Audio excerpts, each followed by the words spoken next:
Ito nga ang isa sa masarap na luto sa manok. At ito nga ang ating menu sa araw na ito.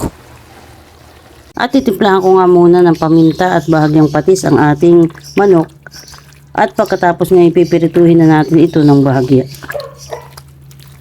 At bago ko nga pirituhin ay maglalagay lang ako ng bahagyang harina para hindi manikit sa kawali ang ating manok.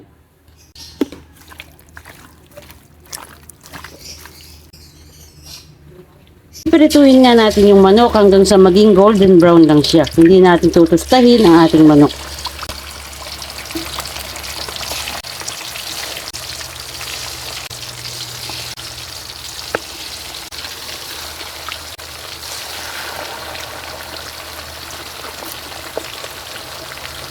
Yan nga at hahayaan lang nating maging golden brown ang ating manok.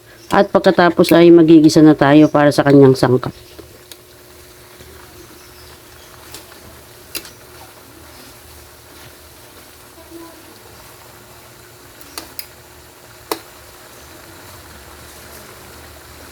Hindi natin tutustahin ang ating manok dahil nga iyan ay titigas. At eto nga't napirito na natin yung ating manok. Kaya naman tayo magigisa na.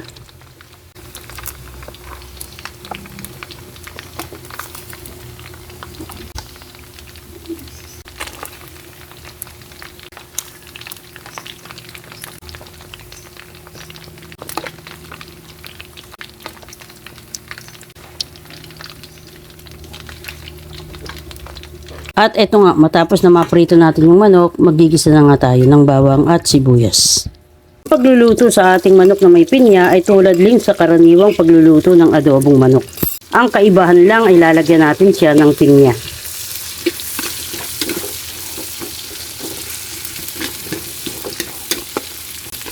At ayan nga, gigisayin natin mabuti ang ating bawang at sibuyas bago natin ilagay yung ating sabaw ng pinya. At ito nga ang ating gagamitin, yung tidbits. Ilalagay muna natin yung sabaw at yung laman mamaya na pag maluluto na yung ating adobo sa pinya.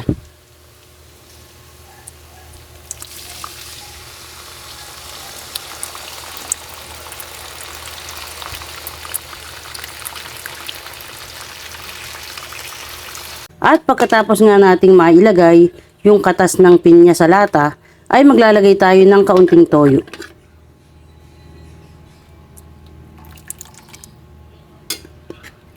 Ang pagluluto ay tulad lang sa simpleng adobo.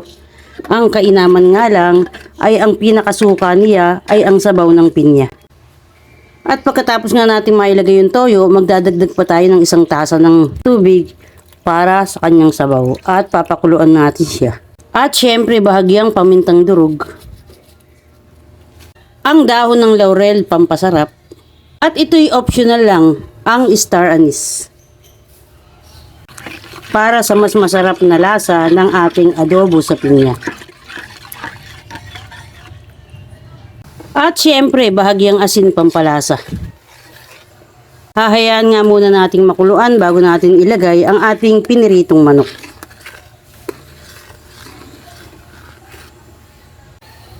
At ito nga ay optional, maglalagay ako ng kaunting asukal para medyo may tamis-tamis ang sabaw ng ating adobo sa pinya.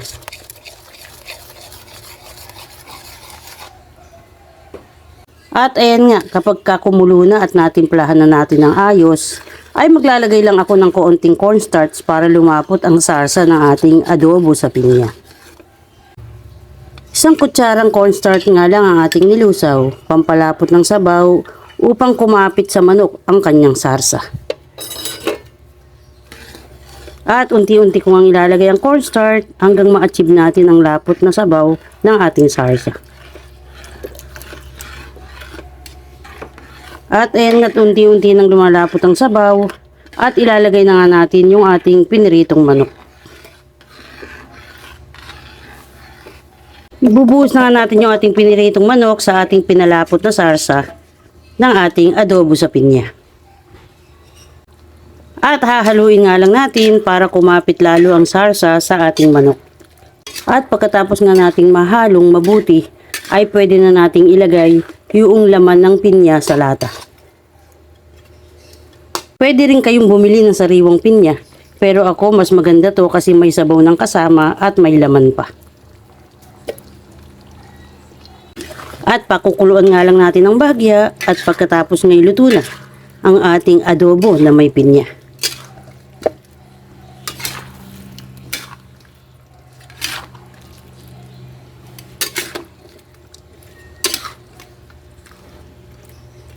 At ayan nga, nakaluto na naman tayo ng masarap na menu sa araw na ito. Nakaluto na naman ang inyong magandang kusinera.